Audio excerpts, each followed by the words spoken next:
Hello everyone, how's it going? So, a little backstory. Back when the Xbox One was first announced, it was an entertainment box. It was all digital, required a constant internet connection. It had a camera staring at you 24/7 with the Kinect 2.0.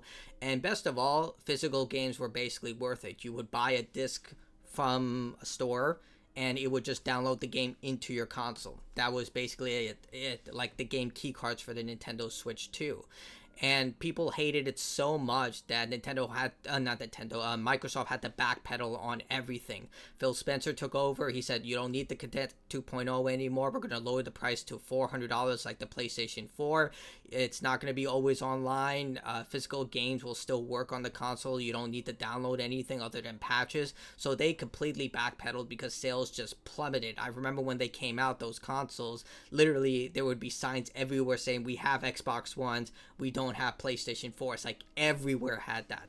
And now, as time goes on, as people become more and more comfortable with digital purchases because of their convenience, the Xbox One philosophies are starting to infiltrate PlayStation and other game companies. And it's not just gaming companies, it's also washing machines, cars, you name it. Literally everything needs a subscription service. Everything has faulty parts to make sure it breaks, and you can only get it repaired at the certain store. You can only get your iPhone repaired from the Apple store or else. And it's just lunacy, because now we have one of the most anti-consumer things you can possibly imagine.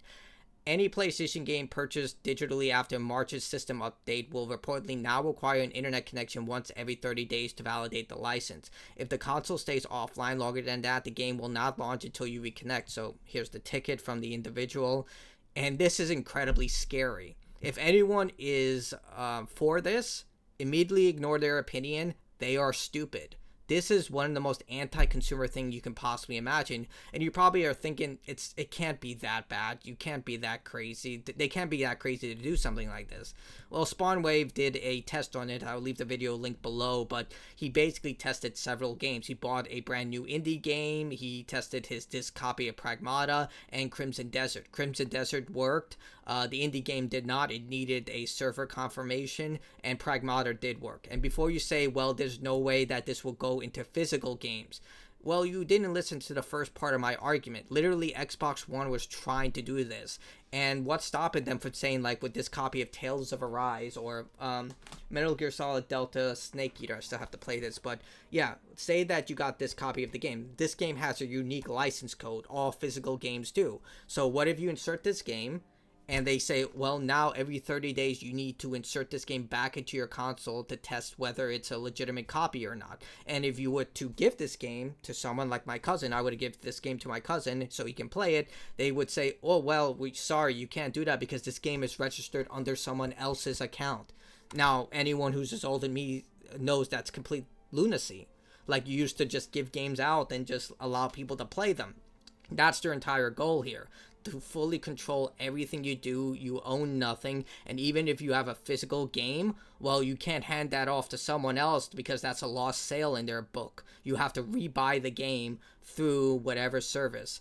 And yeah, this is really, really concerning, because if this is going to be the new norm, it's just going to get worse. Do not give this company an inch. I would say the best way to fight against this is, one, stop buying digital games, buy physicals, even though that just kind of it kind of puts a band-aid on the bleeding. It's still going to continue. I think the biggest way to literally stick it to this type of system is literally to just buy pre-owned. Like, I know that's a big risk, especially nowadays. eBay and GameFly are generally the best option when it comes to that. At least from my experience, those two ways are the best, because if you get a broken game or a mislabeled game, or they don't send you the right game, eBay is usually on the side of the customers. They usually do ask for validation on it, like give you some sort of picture or something, but they're usually on the side of the customer when it comes to that. And then GameFly is also terrific. I have never had a bad experience with GameFly. I've had terrible experiences with GameStop, but when it comes to GameFly, they're always pro-consumer. I bought a copy of Scarlet Nexus. It didn't work. They said, send it back, we'll replace it immediately, or we'll give you an automatic refund. So GameFly is terrific when buying games, and they're pre-owned, so they get the full price from that. But I would say buying pre-owned. And before you say, well, that won't change anything, You have no idea how much that does affect the bottom line for these customers. If enough people say no to this and actually actually implement tactics to avoid this. I know a lot of people say piracy. I'm not on board with piracy because you're basically going to allow the developers who make the games to suffer. Let's face it, the executives don't suffer under a decline in profits. It's the developers who make these games, the people who are literally in the muck doing all of this. I'd say the best way, and you could say used games do that as well, but I think used games at least get their name out there, and then they could probably find better jobs elsewhere.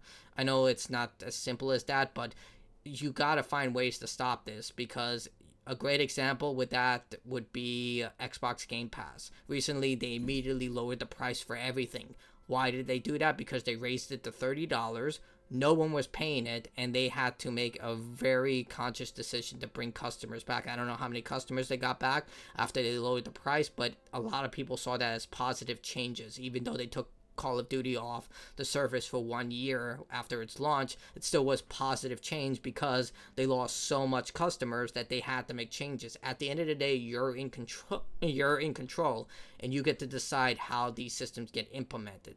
But that's just my opinion. This is so anti-consumer, and anytime I saw people defending this, I was just like, I don't know. At this point, I used to hear out their opinions, but at this point, they say some of the most dumb, idiotic things you can possibly imagine. Like, oh, you're so poor, what does this matter? Or you just beat the game, why do you care if you get to keep it? Like, you think that's ludicrous, but there are retards who are saying this. I don't care, I'll say that word. These are genuinely just dumb people who are like willingly bending over, allowing this stuff to happen. Either way, fight against this in any way you can, because this is horrible, and slowly they're going to start to implement it in a way that's just going to catastrophically change the gaming landscape to the point that you just buying a game is going to be so obtusely hard. And if you don't believe me, look at the recent PlayStation 5, the most expensive model, the $1,000 model, doesn't even come with a disc drive. Like, just think about that.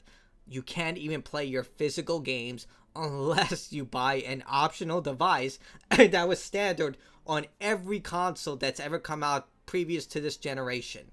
Like, it's just wild to me.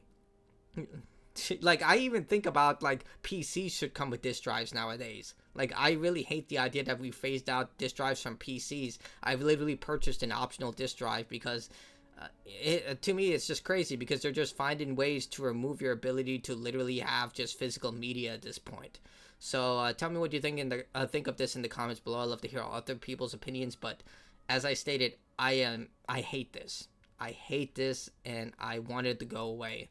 But I don't know, maybe I'm just one person. I'm that little piece of rock in the giant tsunami who's about to flatten the entire city, and I'm just going to be buried by other people's opinions about how this is a good thing. Or maybe it's just a bunch of bots who are just yelling at me. Either way, tell me what you think in the comments below. That's it from me. Bye.